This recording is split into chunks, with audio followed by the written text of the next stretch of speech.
Lots of young people out at the March for Life. I'd like to still say this man is a young clergyman because, well, we're close in age. Bishop Christian Riesbeck is the auxiliary bishop for the Catholic Archdiocese of Ottawa, and you're one of the bishops that's out marching with the crew as they go through the streets of Ottawa.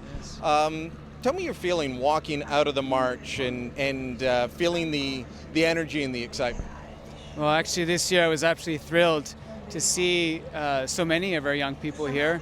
I think they said that there was close to 23,000. I think this is the largest crowd we've ever had.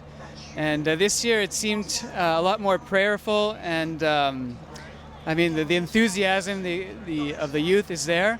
But the people I was walking with were praying the rosary and singing, and it just seemed like just a beautiful tone to the march. I kept being surrounded by people that were doing rowdy soccer type cheers with pro-life messages. Well, there you go. Yeah, I had that experience last year, so yeah. I guess I was at the end of the crowd, so maybe they were a little bit more tired walking. But they were the people I was with were at the front, but it's the opposite of what we're told in terms of who comes out to these events. We're always told it's angry old white men trying to shove their rosaries down people's throats. There's a lot of young women here. Yeah, absolutely. I think there are more young women here than men.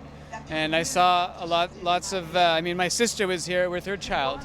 I saw a lot of young families here with their children, and I was walking with a young woman who is pregnant right now, who is a friend of my sister's.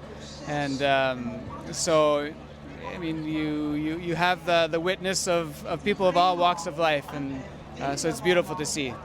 Now, there are some people that are angry that we passed along the way, yelling, shouting obscenities. That's in the minority for here, but what do you find in your experience is the way to reach out to people that are not quite there on the pro-life message? How do you break through to someone that is either indifferent or is on the other side? Yeah, I mean, that's always a difficult challenge, but we need lots of prayer, lots of fasting, but I think it's the one-on-one conversations that happen.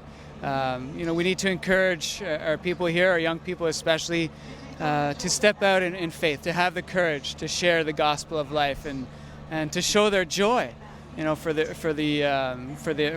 defenseless, the most vulnerable in our society. And I think the one-on-one change of hearts, and I think, is the way to proceed.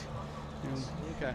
And any final thoughts for where the pro-life movement might want to be going in the future? This year, the theme is "Let Life Win," but in the broader culture, how do you let life win? I think we have, especially this year, the life issues are really coming to the surface. I think we're focusing a lot in the next election probably on euthanasia and assisted suicide because, our legislators will be the ones who are tasked to come up with legislation, especially in light of the recent Supreme Court decision. So I think we need to look at the whole spectrum. And life issues are the predominant issues. I mean, we talk a lot about human rights, and the fundamental right to life is the foundation on which all those rights are based. I keep hearing that the life issues are dead, that nobody cares about them, but I keep being asked about them, the politicians keep being asked about them in the building behind us. Yeah, well, it certainly doesn't look like it, does it? I mean, they would like us to forget about the issue. They would like us to forget about the abortion issue. It's a closed issue according to many politicians, but we're not going to rest until there is a law in this country protecting the unborn and protecting life, respecting life from conception to natural death. All right, Bishop Riesbeck, thanks so much. Thank you very much. My pleasure. I think I was looking at you.